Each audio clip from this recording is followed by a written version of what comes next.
Hello, pup parents, and welcome to today's episode of the Perfect Pup Podcast. My name is Devin. This episode is very near and dear to me because I have experienced this in a very, very big way with my dog, Scout. You've probably heard me talk a little bit about this. This was a request from a review about talking about prey drive and whether we should try and reduce it or how we can use it to our advantage. I'm biased towards the latter. So let's talk about why that is and what you should do when it comes to your dog's prey drive.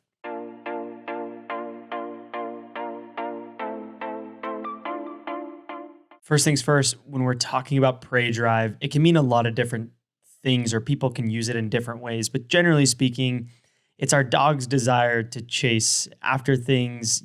If you want to look back to the history of dogs and where they descended from originally, and animals in general, there is a desire to hunt. There is a desire to go after prey and to because they have to feed themselves. Dogs, obviously, our dogs, we're not asking them to go out and hunt for their food, but that innate desire is still ingrained within them. So that's what we mean when we're talking about prey drive. What you'll see from that is, again, wanting to chase after things, wanting to rip apart toys. This is often kind of the root of reactivity in some cases. Generally speaking, it can be also about fear and anxiety, but that's what I mean when I'm talking about prey drive. So what someone asked in the review is, paraphrasing, they said, I've got a rescue poodle that has a really high prey drive in it, and it does lead to some lunging and some barking and other things like that. Let me tell you this. There is a lot more that could go into understanding prey drive and to talking about how to kind of work with it or control it. But I'm going to give a few things that I've done for myself personally with my dogs that were recommended by different trainers to help kind of reduce the reactivity and reduce the prey drive slightly, but also more so tapping into the prey drive, which I've given it away. That's my bias is to learn to tap into it. Because like I said, it is a natural thing in the sense that our dogs, especially specific breeds, they really want to do these things. They want to chase, they want to rip things apart. That is part of who they are as animals. Again, don't forget, your dog is an animal. I know that they are your child and you love them likely, and they are everything to you, but they are also an animal, and that's okay. And you need to learn to tap into like what they have and what is important to them. So the first thing when we're talking about prey drive and kind of whether you should reduce it or use it, the key is to have it be controlled. And that obviously is kind of the bigger challenge. And I'm not going to dive too far into that because it's not so much my expertise, but you do need to find a way to have it be a controlled use. So your dog can learn to understand over time, with proper training with things like leave it. The leave it behavior is one of the first things that is in the 30 Day Perfect Pup app and 30 Day Perfect Pup, the Pupford app and 30 Day Perfect Pup is teaching leave it, because again, your dogs want to go after things, they want to get things. And so focusing in on that behavior, very, very helpful. That doesn't mean that your dog can't ever go after a certain thing. I do think that there are cases where, it can be hard to say, okay, you can go after a squirrel now, but you can't at other times. That can make it confusing for our dogs, and confusion is not a way to improve behavior. But generally speaking, you can use the desire for a dog to go after something to start to learn how to control and have that be something that they want to do still and can do, but it's in a controlled way.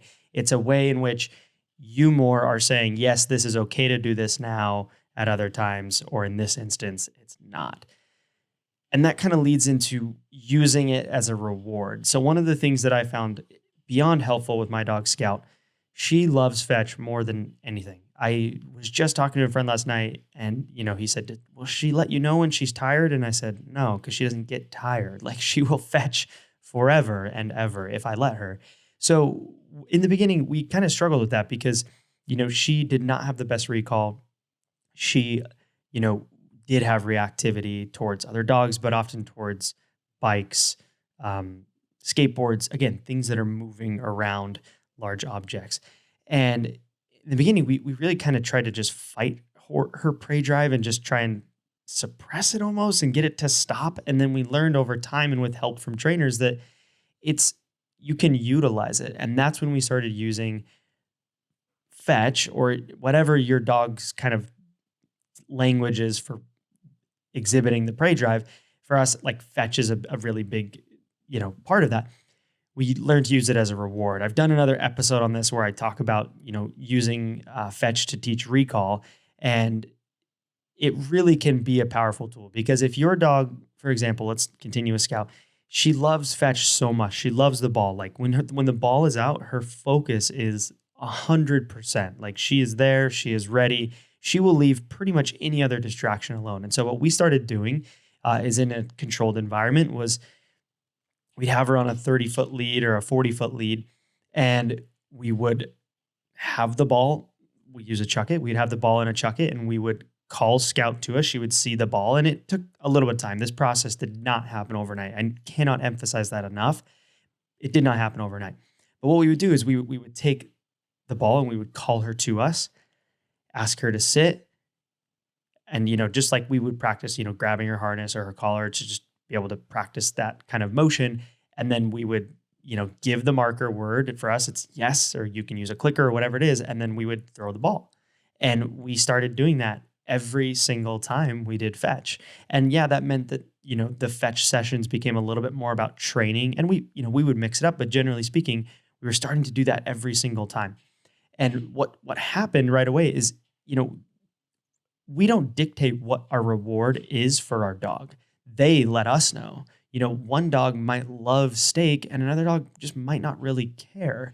And so your dog is going to dictate what is most rewarding to them. And I think that's part of the challenge of being a pup parent is figuring out what your dog's best rewards are and then leaning into that and using it. So I'm talking about fetch, but for another dog, it might be tug. For another dog, it might be food. All of those things in a sense are kind of equated with that prey drive, that desire to chase, catch, rip apart, and eat. Like that is part of prey drive that our dogs have in one way, shape, or form. So using it as a reward to teach some of those challenging behaviors, whether it be reactivity, whether it be lunging, whether it be, chasing after things that they're not supposed to, whether it be, not having the best recall, you take their best thing that they care the most about and you turn that into the reward.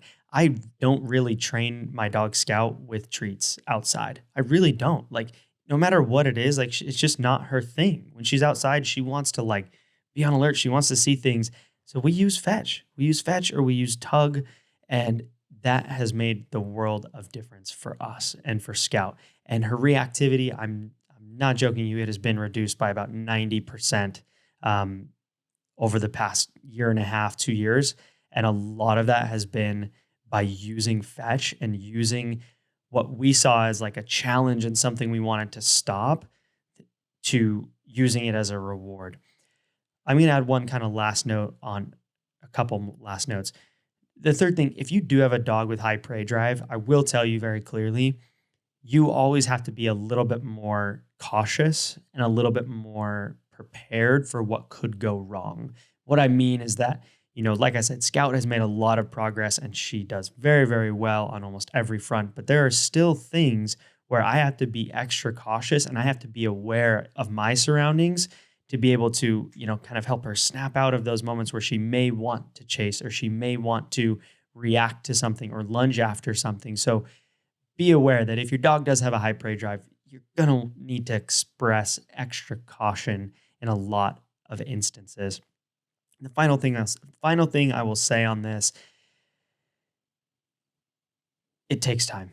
It takes a lot of time. It does not happen overnight. So if you're like, okay, I'm going to go practice this in the yard and you see a little bit of progress and then the next day your dog still lunges or reacts at something or, you can't seem to control or harness that prey drive, that's okay. Take your time. It will take a lot of time. It will take a lot of effort. It's about consistency. It's about kind of retraining your dog's brain to understand, okay, like this is not something I'm supposed to do, and using the reward as a way to communicate to your dog those behaviors can be okay, but it has to be on our terms as the pup parent. And that, again, I can't express that enough. That is such a big part of being a pup parent. It's not like you being an authoritarian with your dog. It's not you, you know, being the pack leader, like whatever buzzword you want to use. It's not about controlling or owning our dogs or anything like that. It's about using what is important to them and using it to reward them and to work with them and to kind of find that common ground. And I promise you, you will see results when you focus in on that. So to answer the question, prey drive, should you try and reduce it or should you try and use it? I think you should try and have it be a controlled use. So that is the reduction side. But generally, you should use it to your advantage and find ways to train the behaviors that you don't want to have happen through the use of rewards that are related to prey drive, whether it be fetch, whether it be using a flirt pole, whether it be tug, whether it be, just throwing a toy and your dog goes and gets it and rips it apart, whatever it is, using it to your advantage. So like I said, this episode I'm doing right now was requested via a review on Apple Podcasts. So if you have something you'd like to hear me cover, if you have an expert that you'd like me to have on or a topic or whatever it might be, leave a review on Apple Podcasts. I will check it out and I will be sure to implement it. But other than that, we will catch you on the next episode.